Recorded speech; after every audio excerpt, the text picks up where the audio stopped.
प्रिय विद्यार्थियों नमस्कार। मैं डॉक्टर उषा नागर, सह आचार्य संस्कृत, बाबू शोभाराम राजकीय कला महाविद्यालय अलवर। आज के इस वीडियो में मैं आपको एमए फाइनल संस्कृत के धर्मशास्त्र ग्रुप के अंतर्गत द्वितीय प्रश्न पत्र स्मृति शास्त्र है, उसकी पुस्तक याज्ञवल्क्य स्मृति का व्यवहार अध्याय आपके सिलेबस में है।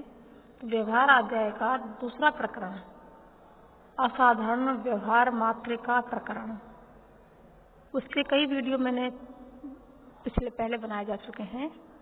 अब उसका श्लोक नंबर 31 से 36 तक का जो वीडियो है वो मैं आपको बना रही हूँ।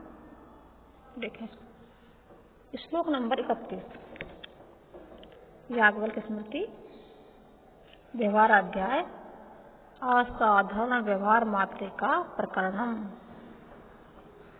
देखें श्लोक 31। बलोपाधि विनिवृत्तान्य व्यवहारान् निवर्तयेत त्रीनक्त मंत्राग्रार बहिर्शत्रुकृतांश तथा। देखिए इसको, ये कह रहे हैं कि बलोपाधि यानी बलपूर्वक एवं उपाधि यानी भय आदि के लिए उपाधि शब्द आया है यहाँ। बलपूर्वक एवं उपाधि द्वारा निष्पन्न व्यवहारों तथा स्त्री के साथ रात्रि में, घर में तथा ग्राम के बाहर किए गए व्यवहारों को लौटा दे, अर्थात अप्रमाण माने।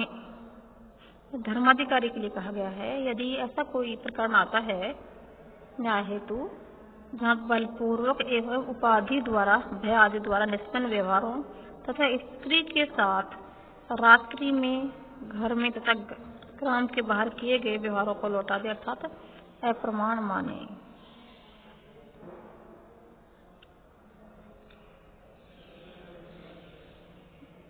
दूसरा इसका असिद्ध व्यवहारिण आहा मत्तो उन्मत्त आर्त व्यसनी बाल भीता आदि नियोजित असंबद्ध कृतश्चैव व्यवहारो न सिद्ध्यति।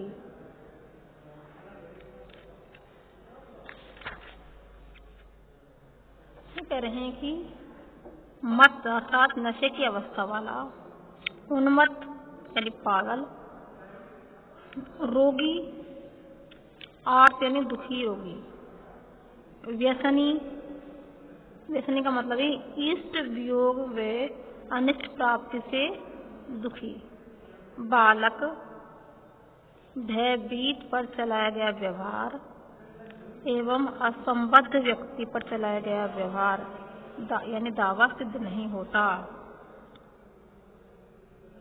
किन पर दावा सिद्ध नहीं होता? मत यानी नशे की अवस्था वाला, उन्मत्त यानी पागल, रोगी आर्त दुखी, व्यसनी इष्ट वियोग एवं अनिष्ट प्राप्ति से दुखी, बालक भयभीत पर चलाया गया व्यवहार एवं असंबद्ध व्यक्ति पर चलाया गया व्यवहार सिद्ध नहीं होता।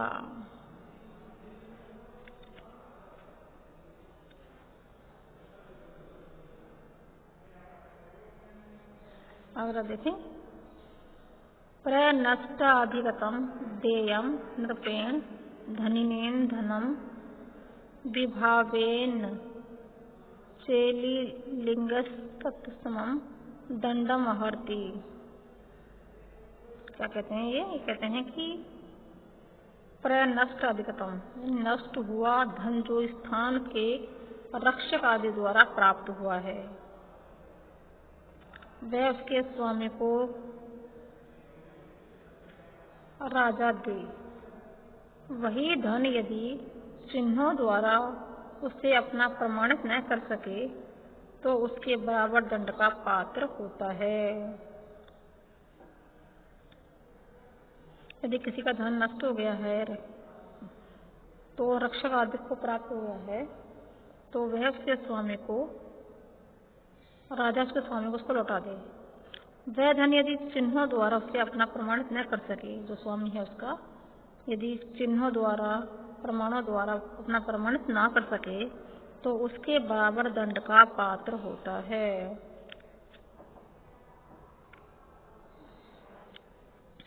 आगे देखें 34वां श्लोक। राजा लब्ध्वा निधिं दद्याद्विजेभ्योर्अर्घं द्विजः पुनः विद्वान् शेषम् आद्याद्धत्स सर्वस्य प्रभुर्यतः।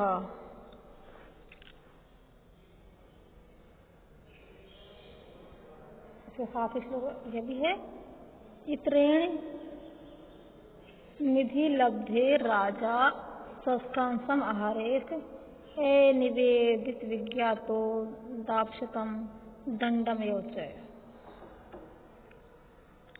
राजा ऐसा धन प्राप्त कर आधा ब्राह्मण को दे। कैसा? राजा ऐसा धन प्राप्त कर आधा ब्राह्मण को दे और शेष आधा राजकोष में रखे।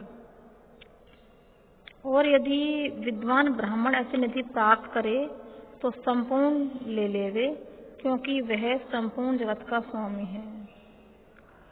इसके अतिरिक्त अन्य के द्वारा ऐसी निधि प्राप्त करने पर राजा षष्ठांश लाने या प्राप्त करने वाले को देवे और शेष राजकोष में रखे। यदि कोई ऐसी निधि प्राप्त कर न बतावे और राजा को ज्ञात हो जाए तो राजा संपूर्ण निधि ले ले और उसकी शक्ति के अनुसार दंड दे।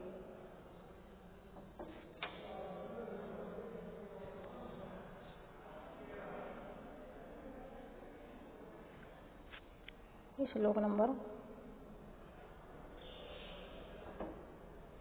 36 देखें। इसके बाद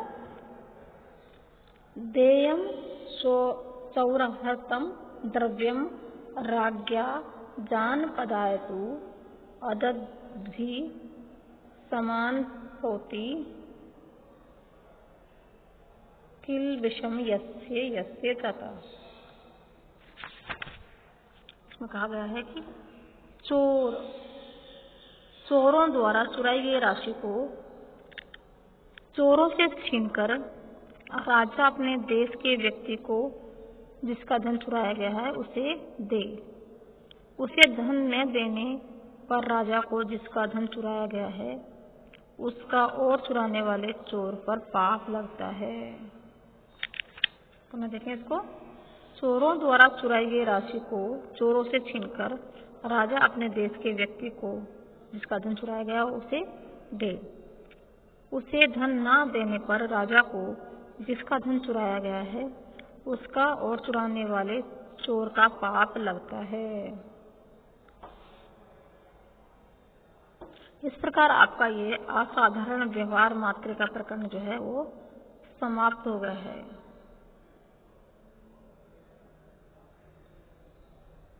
धन्यवाद।